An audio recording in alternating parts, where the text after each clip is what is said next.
¿Cuándo nos sentimos más felices los seres humanos, más conectados con la vida y sus posibilidades, y más capaces de superar nuestros desafíos? La respuesta: cuando fluimos. En su libro Fluir, una psicología de la felicidad, el legendario psicólogo Mihaly Csikszentmihalyi expuso que fluir no es dejarse llevar o arrastrar hacia donde la vida te lleve. Aunque hoy en día muchas personas usan coloquialmente el término fluir para referirse a un desentendimiento pasivo de la realidad, donde nos contamos que no hay de qué preocuparse porque todo saldrá bien, desde una perspectiva académica el flujo es algo completamente diferente.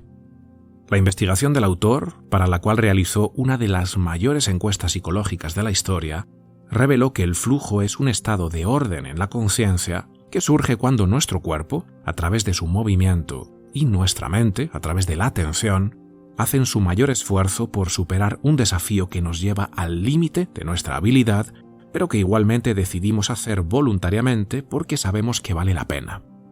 Nuestra concentración está intensamente enfocada en eso. El tiempo parece discurrir de otra forma. Hay una armonía interior que nos lleva a conectar con nuestra propia existencia más profundamente. Cuando alcanzamos esta experiencia óptima, nuestras funciones cerebrales se alteran. La corteza prefrontal dorsolateral, un área que parece ser responsable de esa voz en la cabeza que nos hace dudar, quejarnos o criticar amargamente, queda desactivada. Los cuestionamientos y la vacilación desaparecen. El resultado es una liberación de energía mental que nos ayuda a actuar sin dudarlo. La resolución de problemas se vuelve casi automática. La creatividad fluye. Nos asusta menos asumir riesgos, la productividad se dispara y nuestro desempeño alcanza su punto álgido. Las ondas cerebrales también cambian. En nuestro estado de conciencia ordinario, el cerebro opera en el rango más alto de frecuencia, las ondas beta, pero en el flujo las ondas se sitúan en la frontera entre alfa y zeta. Alfa es el modo que se activa cuando soñamos despiertos y pasamos de una idea a otra sin mucha resistencia interna. Zeta, por su parte, solo aparece durante el sueño REM o justo antes de quedarnos dormidos, en esa brecha hipnagógica donde las ideas se combinan de formas realmente innovadoras. Nuestra mente moldea todas nuestras experiencias.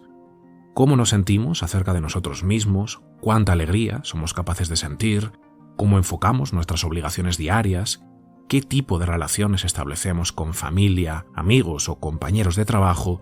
Todo ello depende en última instancia de cómo la mente filtra e interpreta estas experiencias. La falta de orden interior produce experiencias internas dolorosas. La mente, al evaluar todo desde la inseguridad, está constantemente fijada en lo que nos resulta más problemático. Nuestras más recientes heridas y rencores, esa larga lista de frustraciones que hemos ido acumulando en nuestra vida, nuestras imaginaciones acerca de posibles desgracias que llegarán para arrasar con nosotros y que no nos creemos capaces de soportar. Ese desorden o entropía nos va instalando en la angustia ontológica, ese pavor existencial donde tenemos miedo a ser y no le vemos sentido a la vida. Para evitar esta condición psíquica tan común en nuestros días, muchas personas eligen llenar sus mentes con cualquier información que pueda distraerlos de sus perturbadores problemas personales. Invierten una proporción gigantesca de tiempo en ver la televisión o deslizar el dedo en el teléfono, actividades que tampoco llegan a disfrutar plenamente, pero que proporcionan información continua y de fácil acceso a un costo muy bajo. A cambio de un esfuerzo mental nulo, reciben su preciada narcotización. Sin embargo, estos comportamientos no producen crecimiento psicológico ni felicidad. El verdadero disfrute, ese que todos buscamos, es el estado de flujo.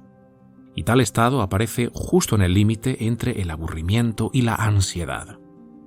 Cuando enfrentamos desafíos que no son tan difíciles como para desesperarnos, ni tan fáciles como para hastiarnos, y que para nosotros son dignos de ser superados. Es algo que hacemos con intención y voluntad, y que requiere que hagamos uso de ciertas habilidades que ya poseemos. Es entonces cuando tiene lugar una de las características más universales y distintivas del estado de flujo. Estamos tan involucrados en lo que hacemos que la actividad se vuelve espontánea, casi automática. Dejamos de ser conscientes de nosotros mismos como algo separado de las acciones que estamos realizando. Somos uno con lo que hacemos. Sentimos que nos movemos sin aparente esfuerzo, pero en realidad estamos esforzándonos mental y corporalmente. El flujo, a pesar de que nos lleva a sentirnos fluidos y ligeros, no sucede sin la aplicación de un desempeño hábil. Tenemos que estar concentrados al máximo. Aquí no hay lugar para la pasividad o el descuido. Si perdemos la concentración, este flujo desaparece. Pero mientras dura, la conciencia funciona con armonía y este orden interno se traduce en acciones diestras que nos llevan hacia resultados que producen gozo y satisfacción. Csikszentmihalyi señala que la única forma de poder alcanzar este estado de flujo es que los objetivos sean claros. Cuando sabemos que nuestro esfuerzo nos lleva a una meta con sentido, el feedback de información que recibimos al ejecutar esa tarea de nuestra elección crea orden en la conciencia y fortalece la estructura del yo. Por eso tenemos la sensación de fluir y ser transportados momento a momento sin esfuerzo, a pesar de que estamos enfrentando un desafío de gran complejidad. Cuando hay claridad de propósito, cualquier inversión de energía física o mental que esté alineada con ese propósito crea orden en nuestra conciencia. La concentración es tan fuerte que no queda atención para pensar en nada irrelevante o para preocuparse por los problemas. La actividad es tan gratificante que estamos dispuestos a realizarla aun cuando sea difícil o peligrosa. En realidad no importa cuál sea nuestra meta final. No tiene que ser algo tremendamente elevado.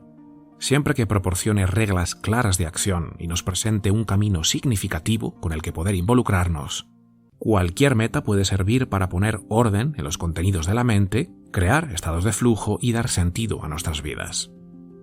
Pongamos el ejemplo de alguien que se ha marcado el objetivo de aprender a tocar la guitarra y convertirse en el mejor guitarrista que pueda llegar a ser.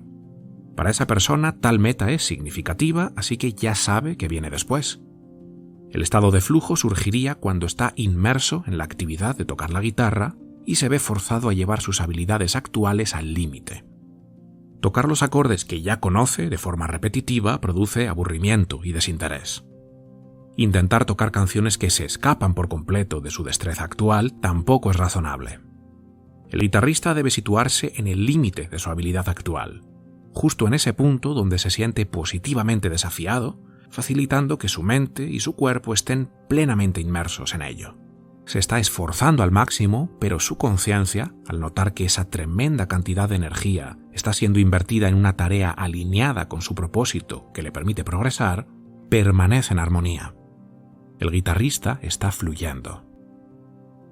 Si una persona se propone lograr una meta lo suficientemente difícil, de la cual se derivan lógicamente todas las demás metas, y si él o ella invierte toda su energía en desarrollar habilidades para alcanzar esa meta, entonces las acciones y los sentimientos estarán en armonía, y las partes separadas de la vida encajarán, y cada actividad tendrá sentido en el presente, así como en vista del pasado y del futuro. De esta manera es posible que encontremos sentido a nuestra vida. Aunque en ocasiones podemos tener una experiencia de alegría extrema o éxtasis sin razón aparente, como cuando escuchamos una pieza musical, vemos un atardecer o simplemente aparece una sensación espontánea de bienestar, la investigación muestra que una abrumadora proporción de experiencias óptimas ocurren al ejecutar actividades que están dirigidas a un objetivo claro, que requieren la inversión de grandes cantidades de atención y que solamente pueden realizarse adecuadamente si hacemos uso de esas habilidades necesarias para tener éxito. Esta es la paradoja del flujo. Cuando nos esforzamos en ser buenos en algo que consideramos significativo, la vida fluye sin esfuerzo. Y según el autor, este fluir también desarrolla en nosotros una mayor fortaleza y coraje. El orden en la conciencia nos facilita un mayor control de los sentimientos y pensamientos, con lo que nuestra capacidad de perseverar, a pesar de los obstáculos y contratiempos, despierta. De todas las virtudes que podemos aprender, ningún rasgo es más útil, más esencial para la supervivencia y con más posibilidades de mejorar la calidad de vida que la capacidad de transformar la adversidad en un desafío placentero. La integridad del yo depende de la capacidad de tomar eventos neutrales o destructivos y convertirlos en positivos. Una persona sana, rica, fuerte y poderosa no tiene mayores probabilidades de tener el control de su conciencia que una persona enferma, pobre, débil y oprimida. La diferencia entre alguien que disfruta de la vida y alguien que está abrumado por ella es producto de una combinación de factores externos y la forma en que una persona los interpreta, es decir, si ve los desafíos como amenazas o como oportunidades para la acción. Al contrario de lo que solemos decir, los mejores momentos de nuestra vida no son los momentos pasivos y relajantes, aunque tales experiencias también pueden ser agradables si hemos trabajado duro para alcanzarlas. Los mejores momentos suelen ocurrir cuando una persona se esfuerza al máximo por lograr algo difícil y que vale la pena. El flujo no es algo que sucede, es algo que nosotros hacemos que suceda. Una sensación de dominio conquistada con nuestra voluntad bien dirigida. Esto es, según Csikszentmihalyi, lo más cercano que tenemos a esa cosa tan difícil de definir llamada felicidad.